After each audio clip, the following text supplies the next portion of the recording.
ಶಿವಕುಮಾರ್ ಅವರ ಪ್ರಮಾಣ ವಚನದ ದಿನವೇ ಕೆಪಿಸಿಸಿ ಕಚೇರಿಯ ಶಂಕುಸ್ಥಾಪನೆ ಆಗಲಿದೆ. ಆನಂದರಾವ್ ಸರ್ಕಲ್ ಬಳಿ ಹೊಸ ಕಟ್ಟಡ ಶಂಕುಸ್ಥಾಪನೆಗೆ ಸಿದ್ಧತೆಯನ್ನ ಮಾಡಿಕೊಳ್ಳಲಾಗಿದೆ. ರಾಹುಲ್ ಗಾಂಧಿ ಮೂಲಕ ಶಂಕುಸ್ಥಾಪನೆಯನ್ನ ಮಾಡೋದಕ್ಕೆ ನಿರ್ಧಾರವನ್ನ ಮಾಡಲಾಗಿದೆ. ಇನ್ನು ಈ ಶಂಕುಸ್ಥಾಪನೆಯ ಸಿದ್ಧತೆಯ ಬಗ್ಗೆ ಖುದ್ದು ಡಿಕೆ ಶಿವಕುಮಾರ್ ಅವರು ಪರಿಶೀಲನೆಯನ್ನ ಮಾಡಿದ್ರು. ಸ್ಥಳ ಪರಿಶೀಲನೆಯನ್ನ ಮಾಡಿದ್ದಾರೆ ನಿಯೋಜಿತ ಸಿಎಂ ಡಿಕೆ ಶಿವಕುಮಾರ್. ಸ್ಥಳ ಪರಿಶೀಲಿಸಿ ಎಲ್ಲಾ ರೀತಿಯ ಸಿದ್ಧತೆಯನ್ನ ಮಾಡಿಕೊಳ್ಳೋದಕ್ಕೆ ಡಿಕೆ ಶಿವಕುಮಾರ್ ಅವರು ಸೂಚನೆಯನ್ನ ಕೊಟ್ಟಿದ್ದಾರೆ.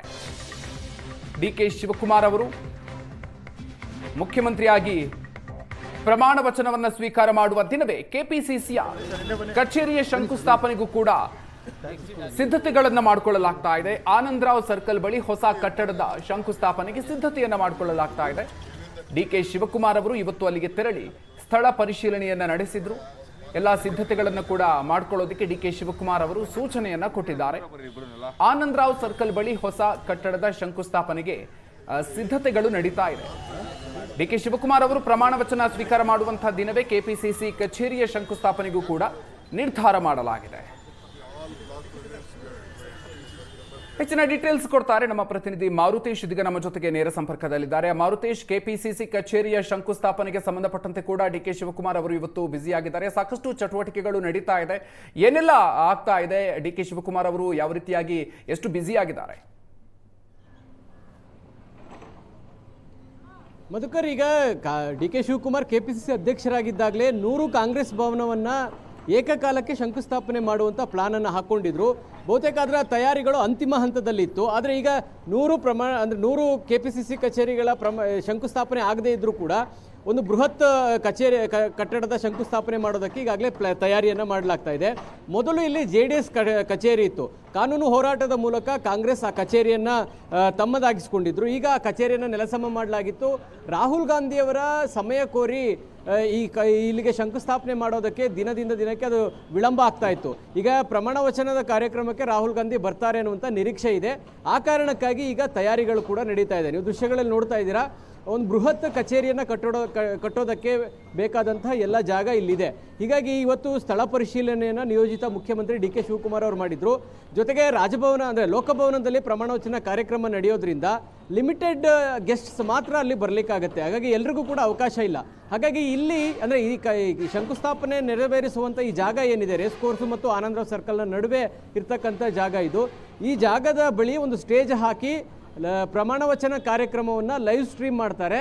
ಕೆಪಿಸಿಸಿಯ ಪದಾಧಿಕಾರಿಗಳು, ಶಾಸಕರು, ಜೊತೆಗೆ ಮಾಜಿ ಶಾಸಕರು, ಸಂಸದರು, ಮಾಜಿ ಸಂಸದರು, ಜಿಲ್ಲಾಧ್ಯಕ್ಷರುಗಳು ಮತ್ತು ಬೂತ್ ಅಧ್ಯಕ್ಷರುಗಳು ಅವರೆಲ್ಲರಿಗೂ ಕೂಡ ಇಲ್ಲೇ ವ್ಯವಸ್ಥೆ ಮಾಡಲಾಗುತ್ತೆ. ಅವ್ರು ಯಾರಿಗೂ ಕೂಡ ಲೋಕಭವನಕ್ಕೆ ಬರಕೂಡದು ಅನ್ನುವಂಥ ಈಗಾಗಲೇ ಸೂಚನೆಯನ್ನು ಕಳಿಸಲಾಗ್ತಾ ಇದೆ. ಬಹಿರಂಗವಾಗಿ ಡಿಕೆ ಶಿವಕುಮಾರ್ ಕೂಡ ನಮ್ಗೆ ಮಾತಾಡುವ ಸಂದರ್ಭದಲ್ಲಿ ಅದನ್ನು ಕನ್ಫರ್ಮ್ ಮಾಡಿದ್ದಾರೆ. ಅಂದರೆ ಎಲ್ರಿಗೂ ಅಲ್ಲಿ ಅವಕಾಶಗಳು ಇಲ್ಲದೆ ಇರೋ ಕಾರಣಕ್ಕಾಗಿ ಇದೇ ಜಾಗದಲ್ಲಿ, ಅಂದರೆ ರಾಹುಲ್ ಗಾಂಧಿ ಅಲ್ಲಿ ಕೆಪಿಸಿಸಿ ಕಚೇರಿಗಾಗಿ ಶಂಕುಸ್ಥಾಪನೆಯನ್ನು ನೆರವೇರಿಸ್ತಾರೋ ಇದೇ ಜಾಗದಲ್ಲಿ ಪ್ರಮಾಣ ವಚನದ ಕಾರ್ಯಕ್ರಮದ ಲೈವ್ ಸ್ಟ್ರೀಮಿಂಗ್ ಕೂಡ ಮಾಡಲಾಗುತ್ತೆ. ಒಂದು ವೇದಿಕೆಯನ್ನು ಹಾಕೋದ್ರ ಮೂಲಕ, ಒಂದು ದೊಡ್ಡ LED ಅಳವಡಿಸೋದ್ರ ಮೂಲಕ ಇಲ್ಲೇ ನೋಡುವಂಥ ವ್ಯವಸ್ಥೆಯನ್ನು ಮಾಡಲಾಗುತ್ತೆ. ಹಾಗಾಗಿ ಅವರೆಲ್ಲರಿಗೂ ಕೂಡ ಇಲ್ಲಿಯೇ ಬರಬೇಕು ಅನ್ನುವಂಥ ಸೂಚನೆ ಕೊಡಲಾಗಿದೆ. ನೋಡ್ಬೋದು, ನೀವೆಲ್ಲ ತಯಾರಿಗಳನ್ನ ಮಾಡ್ತಾ ಇದ್ರಿ. ಈಗಾಗಲೇ ನೆಲವನ್ನು ಸಮತಟ್ಟು ಮಾಡಿ ವೇದಿಕೆ ನಿರ್ಮಾಣ ಮಾಡೋದಕ್ಕೆ, ಯಾಕಂದರೆ ರಾಹುಲ್ ಗಾಂಧಿ ಬರ್ತಾರೆ, ಇಲ್ಲೇ ಶಂಕುಸ್ಥಾಪನೆ ನೆರವೇರಿಸ್ತಾರೆ. ಹಾಗಾಗಿ ಅದಕ್ಕೆ ಬೇಕಾದಂಥ ಸಿದ್ಧತೆ ನೋಡುವ ಸಲುವಾಗಿ ಡಿಕೆ ಶಿವಕುಮಾರ್ ಈಗಾಗಲೇ ಬಂದು ವಿಸಿಟ್ ಮಾಡಿ ಹೋಗಿದ್ದಾರೆ.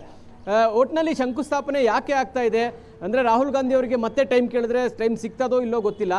ರಾಜ್ಯಕ್ಕೆ ಪ್ರಮಾಣ ವಚನ ಕಾರ್ಯಕ್ರಮಕ್ಕೆ ಅವರು ಆಗಮಿಸ್ತಾ ಇರೋದ್ರಿಂದ ಪ್ರಮಾಣ ವಚನದ ಕಾರ್ಯಕ್ರಮ ಮುಗಿತಿದ್ದ ಹಾಗೆ ನೇರವಾಗಿ ಇಲ್ಲಿ ಬಂದು ಶಂಕುಸ್ಥಾಪನೆಯನ್ನು ನೆರವೇರಿಸಿ ರಾಹುಲ್ ಗಾಂಧಿಯವರು ವಾಪಸ್ ಆಗ್ತಾರೆ. ರಾಹುಲ್ ಗಾಂಧಿಯವರ ಜೊತೆಗೆ ಮಲ್ಲಿಕಾರ್ಜುನ ಖರ್ಗೆ ಅವರು ಕೂಡ ಇರ್ತಾರೆ.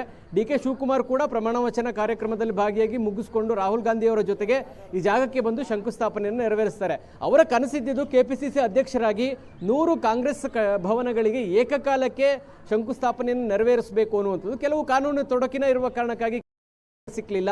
ಹೀಗಾಗಿ ಅದರ ನಿರಂತರವಾದ ಪ್ರಕ್ರಿಯೆಗಳು ನಾವು ನೋಡ್ತಾನೆ ಇದ್ವಿ. ಸಾಕಷ್ಟು ಕಚೇರಿಗಳ ಜಾಗ ಕ್ಯಾಬಿನೆಟ್ಗೆ ಬಂದು ಅಪ್ರೂವ್ ಆಗಿರೋದನ್ನು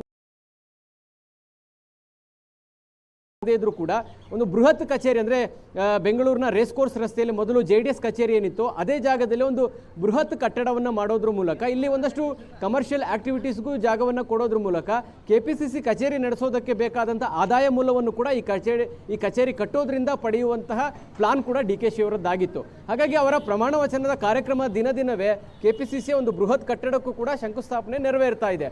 ಮಧುಕರ್, ಆ ನಿಟ್ಟಿನಲ್ಲಿ ಎಲ್ಲ ತಯಾರಿಗಳು ನಡೀತಾ ಇದ್ದಾವೆ. Madhukar. Okay, thank you Marutesh ಡೀಟೇಲ್ಸ್ಗೆ.